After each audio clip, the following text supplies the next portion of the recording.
오케이 구글, 환수 켜줘. 알겠습니다. 스위치 4개에 전원을 켭니다. 안녕하세요. 아쿠아 힐링 주스입니다. 물생활 정말 재밌는데 한 가지 제일 귀찮은 게 있죠. 바로 환수가 그것인데요. 영상을 보시는 것처럼 지금은 환수가 잘 보이게 하기 위해서 배수만 진행하고 있는데 이렇게 음성 명령을 통해서 물이 자동으로 빠지는 것을 보실 수 있습니다. 오늘은 제가 10년째 쓰고 있는 자동 환수에 대한 영상을 만들어 보려고 합니다. 개인적인 생각으로 물생활 용품은 중국이 가성비 넘치게 정말 잘 만듭니다. 한국에 없는 신기한 물건도 많고요. 일단 저렴합니다.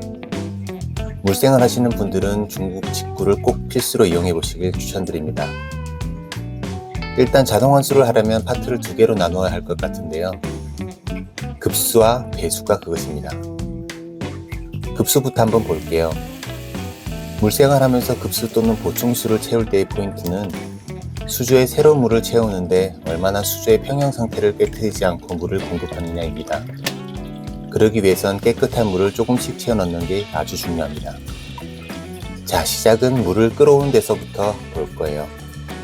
싱크대 하부장이나 베란다 또는 화장실에 있는 수도를 정수기 파트 부품들로 전환해서 필터를 거쳐 볼탑을 통해 수조로 들어가게 할 겁니다.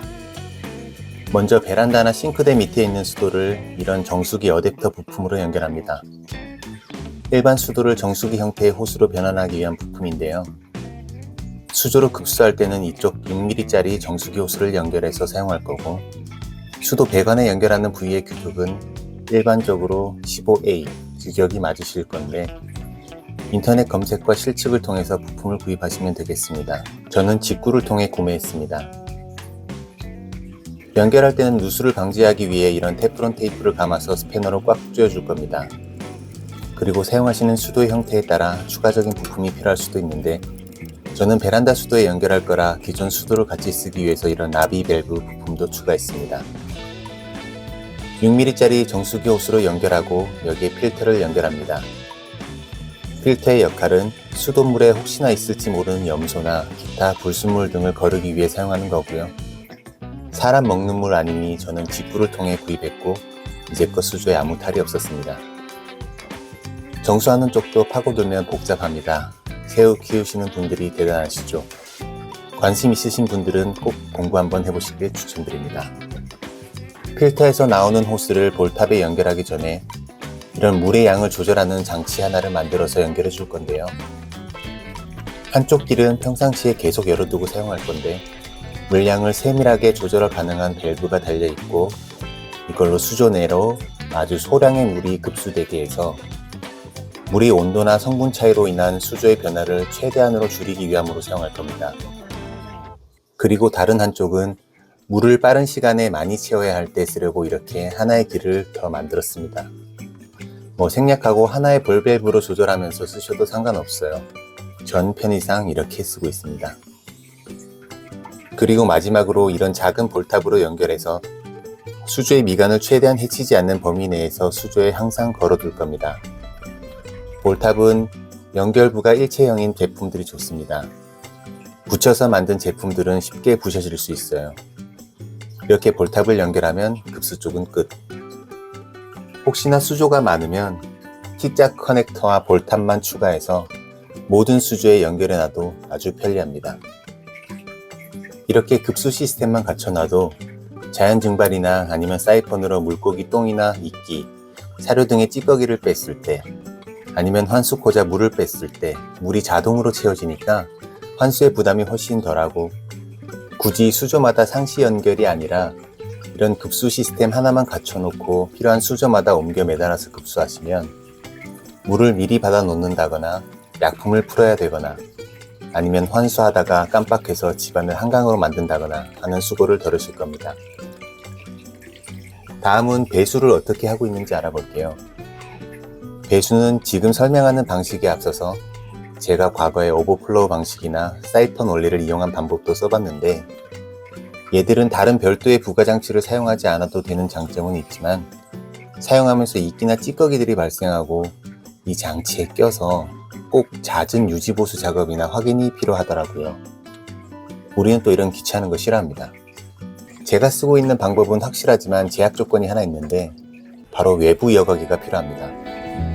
외부 여과기는 수조 외부에 여과기를 두고 수조 내 입수구를 통해 물을 빨아들여서 여과기에서 물을 여과시키고 그 물을 출수구를 통해 수조 내에 물을 다시 채우는 장치입니다. 우리는 배수를 위해서 그 여과기의 물을 가로채서 상시 연결한 배수 라인에 연결하고 물을 흘려보낼 겁니다.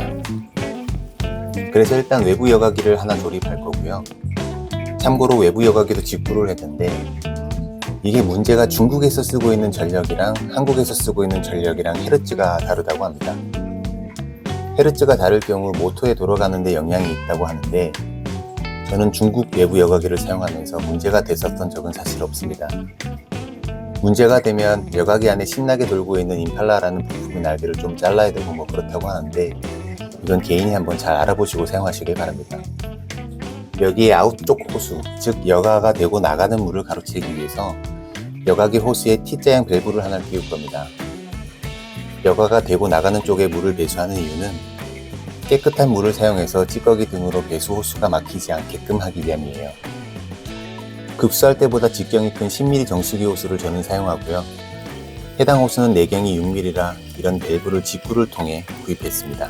이번 수조 세팅에는 작은 유리 입출수구를 사용할 거라 호수 직경 변환 피팅이 하나 더 들어가고요. 배수 라인은 베란다나 화장실 부엌의 하수 쪽으로 자연스럽게 물이 빠지도록 세팅해 주시면 됩니다. 배수 라인에 이런 볼밸브를 달아서 필요한 만큼 열고 닫아서 수작업으로 배수를 하셔도 되고요. 저는 이걸 자동화하기 위해서 여기에 24V 2A짜리 솔레노이드 밸브를 하나 달 겁니다. 과한 용량이긴 한데 가격 차이도 얼마 안 나고 튼튼하겠지 싶어서 달았고요. 직구를 통해서 샀습니다. 제가 산 솔레노이드 밸브의 역할은 전기가 흐를 때만 밸브를 열어주는 역할입니다. 반대의 역할을 해주는 밸브도 있다고 하네요. 솔레노이드 밸브에 전기를 연결하기 위해 규격에 맞는 어댑터와 부속품을 구입해서 약간의 전기 작업을 해주고요.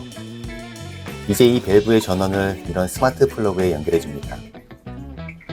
이런 스마트 플러그는 2탄이나 수조 조명을 자동으로 온오프 해주는데 많이들 사용하실 건데요.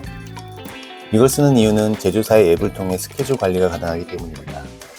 일단 시간당 얼마만큼의 물을 배수할 것인가를 수동 볼밸브를 통해 조절해보고 앱의 스케줄러를 통해서 하루에 한 번 또는 여러 번, 이틀에 한 번 이런 식으로 원하는 만큼 앱으로 세팅을 해주시면 해당 시간에 솔레노이드 밸브가 열려 자동으로 배수가 되는 시스템이 완성되게 됩니다. 필요에 따라서 손가락 하나 까딱하면 추가로 배수도 가능하고 이 앱을 컨트롤할 수 있는 구글홈 같은 애를 하나 장만하시면 음성으로도 조절이 됩니다.